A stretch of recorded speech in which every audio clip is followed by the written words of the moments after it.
Hello et bienvenue sur la classe de Fleur dans une nouvelle vidéo. Aujourd'hui, je vais te donner toutes les clés pour réussir ta rentrée scolaire. C'est parti!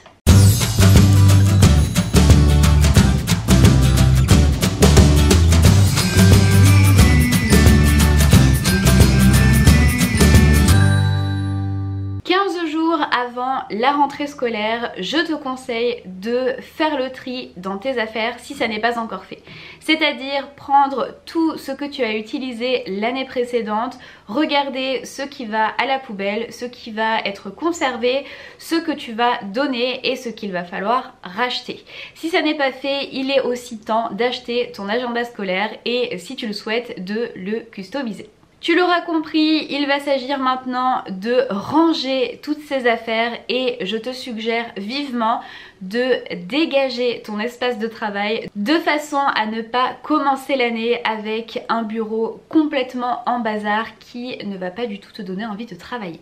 De la même façon, il peut être très bénéfique de faire le tri dans son ordinateur de tous les fichiers dont tu n'as plus besoin, de tous les téléchargements que tu as fait pour l'année précédente et dans ton téléphone portable de façon à dégager de l'espace. Enfin, il me semble extrêmement pratique d'organiser ton rangement par matière, c'est-à-dire de trouver un espace de rangement. Donc il existe plein de petits casiers comme celui-ci dans lesquels tu peux organiser tes affaires par matière et mettre toutes les fournitures dont tu vas avoir besoin. Lorsque tu auras à faire ton sac le soir, il ne faudra ainsi plus que vider les tiroirs qui correspondent aux différentes matières. Gain de temps et moins de chances d'oublier ses fournitures. Nous sommes maintenant 7 jours avant la rentrée scolaire et il me semble primordial de reprendre le rythme. On sait tous que pendant les vacances, tu as eu un mode de vie complètement décalé, tu t'es couché très tard et tu t'es probablement levé très tard. Il me semble indispensable de retrouver ce rythme une semaine avant la rentrée, c'est-à-dire de se coucher beaucoup plus tôt et de grignoter un petit peu des heures de sommeil le matin de façon à ne pas créer un choc le jour où il va falloir se lever à 6h ou 6h30. Je te rappelle que le sommeil est quelque chose d'hyper important pour la concentration, l'apprentissage et plus largement pour la santé.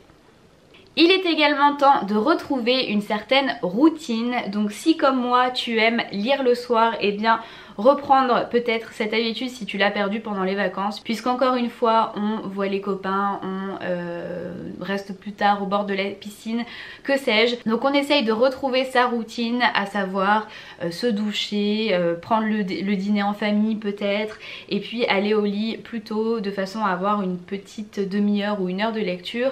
Voilà. Encore une fois, on récupère son rythme. C'est important. Il est maintenant temps de réfléchir à l'organisation de ton année scolaire. Alors évidemment, tu n'as pas encore ton emploi du temps, tu ne sais pas comment précisément vont s'organiser tes journées, mais tu peux quand même réfléchir aux différentes activités que tu souhaites faire, les sports, les activités artistiques, etc. et essayer de voir les différents jours concernés dans ta semaine, les temps où tu es le plus efficace pour travailler, donc est-ce que tu vas faire tes devoirs majoritairement mercredi après-midi et week-end, plutôt le soir, plutôt les deux, etc. Et puis tu peux également te fixer des objectifs. Je ne sais pas si je suis la seule à faire ça, mais mon année est plutôt guidée par la rentrée scolaire plutôt que par le nouvel an. Donc à chaque rentrée scolaire, j'aime bien me fixer des objectifs. L'année dernière, j'avais pour objectif de lire beaucoup, ce que j'ai réussi à faire. Cette année, je ne sais pas encore, je vais y réfléchir, mais tu peux voilà, te challenger sur une matière pour laquelle tu es un peu moins doué, ou te fixer comme moi des objectifs de lecture, ou que sais-je. Nous sommes maintenant la veille de la rentrée et évidemment, qui ne fait pas ça encore en 2020, je te conseille de préparer ton sac et de préparer tes affaires. Tu gagneras 5 minutes de sommeil le lendemain et au moins tu seras sûr de ne rien oublier, parce que c'est quand même vraiment pénible d'oublier des choses le jour de la rentrée. Pour la tenue, je ne le répéterai jamais assez, je t'en ai parlé dans la vidéo sur le brevet et les examens. Le jour de la rentrée, c'est parfois le moment de ta première impression si tu rentres par exemple en 6e ou en seconde, mais aussi si tu rentres dans une autre classe et que tu ne connais pas ton professeur principal.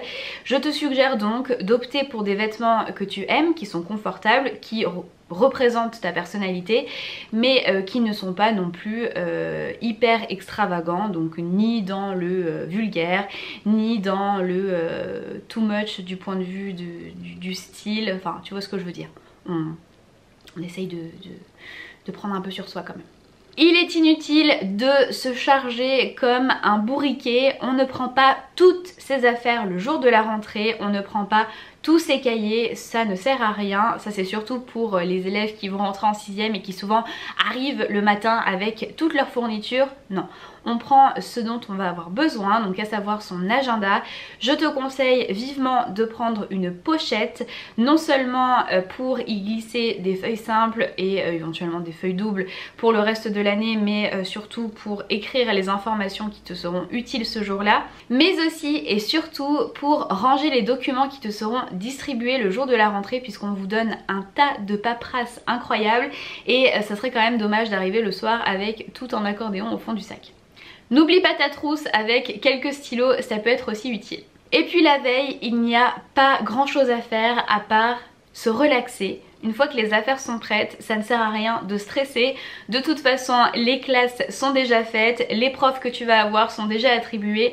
J'ai envie de dire que le destin est scellé, donc ne te prends pas la tête, essaye de te détendre et tu verras bien ce qui se passera le lendemain. Et bien pour cela, c'est à toi de voir, tu peux regarder un film, tu peux lire un livre, tu peux passer du temps avec tes amis, avec ta famille. L'essentiel, c'est de se relaxer, de se détendre. Nous sommes maintenant le jour J, le fameux jour de la rentrée des classes, celui que tu attends toute l'année ou pas. Il s'agit donc d'être organisé et d'être attentif. Deux choses bien distinctes. On est donc organisé en prenant toutes ses affaires, en ne loupant pas son bus si jamais on a le bus le matin, en ne courant pas partout dans l'établissement pour aller voir sa classe, etc. On essaye de se contrôler un peu et on est attentif, c'est-à-dire qu'on prend en compte les consignes qui sont données et on essaye d'emmagasiner un maximum d'informations, même si je te l'accorde, c'est pas toujours évident compte tenu de la surcharge de choses que l'on te dit le jour de la rentrée. Ça va un peu avec ce que je te disais tout à l'heure pour la tenue, je te conseille 1000 fois de ne pas te faire remarquer le jour de la rentrée. On dit souvent que la première impression nous colle à la peau et c'est vrai, quand on a en face de soi une classe de 30 élèves qu'on ne connaît pas, eh bien les premières impressions vont être très importantes et si on a déjà en face de soi un élève qui bavarde et qui est pénible, on risque de s'en souvenir toute l'année et d'être moins patient avec cet élève là ou de le cataloguer un peu comme élève pénible, ce qui serait vraiment dommage pour toi. On va te distribuer le jour de la rentrée un emploi du temps, mais celui-ci ne sera pas définitif. Je te conseille donc de ne pas le coller, mais de le photocopier ou de le recopier à la main de façon à en avoir plusieurs exemplaires. Un par exemple dans ta chambre, un dans ton carnet donc que tu laisseras, un peut-être dans ton casier, etc. de façon à savoir toujours quel cours tu as et dans quelle salle tu dois aller. Si tu ne connais pas encore l'établissement, donc si tu arrives en 6e ou en seconde, ou ça peut fonctionner aussi pour la fac, ou si tu arrives en cours de cursus dans un établissement, je te conseille de surligner les salles et d'essayer de les repérer le plus rapidement possible pour ne pas être perdu. Pour t'y retrouver, tu peux aussi attribuer une couleur par matière de façon à voir en un clin d'œil ce que tu auras sur la journée et sur la semaine. Je te conseille aussi de prendre en photo avec ton téléphone si tu en as un, ton emploi du temps de façon à l'avoir toujours sur toi. Si tu oublies ton carnet par exemple. Si tu es au collège évidemment tu ne pourras pas utiliser ton téléphone portable pendant la journée, mais tu pourras y jeter un coup d'œil le matin avant d'entrer dans l'établissement. Et si tu es au lycée, tu pourras entre deux cours vérifier quel cours tu as et dans quelle salle tu dois aller. Si des manuels te sont distribués le jour de la rentrée, je te suggère vivement de les couvrir le soir même ou le plus tôt possible de façon à ce que cette tâche peu amusante et qui est souvent donnée aux parents d'ailleurs soit derrière toi. Tes livres seront couverts, protégés et ce sera quelque chose de moins à faire. Et puis dernière chose, je te conseille d'être curieux ou curieuse et d'aller voir un petit peu ce qui se trouve dans les sommaires de tes manuels. Donc évidemment il y a des matières qui seront plus parlantes que d'autres. Je sais par exemple que pour les langues, les professeurs n'utilisent pas forcément les manuels qui sont donnés, mais pour le français, les maths et l'histoire géo, en tout cas le programme est bien inscrit dans le manuel et si tu regardes un petit peu, tu pourras voir les thématiques et les objets d'études qui concerneront ton année en cours. Et ça peut être toujours intéressant de savoir tout ce que tu vas étudier pendant l'année. Il ne s'agit pas de lire tout le manuel, mais de regarder un petit peu le programme que tu vas étudier. Et bien voilà tous mes conseils pour réussir ton année scolaire. Évidemment je ne saurais trop te conseiller de travailler dès le début de l'année et de ne pas attendre d'être submergé, mais je t'en reparlerai très vite. Comme d'habitude, si la vidéo t'a plu, n'hésite pas à la liker, à t'abonner à la chaîne pour ne manquer aucune des publications. Et jusqu'alors, je te souhaite une très belle fin de journée. Ciao!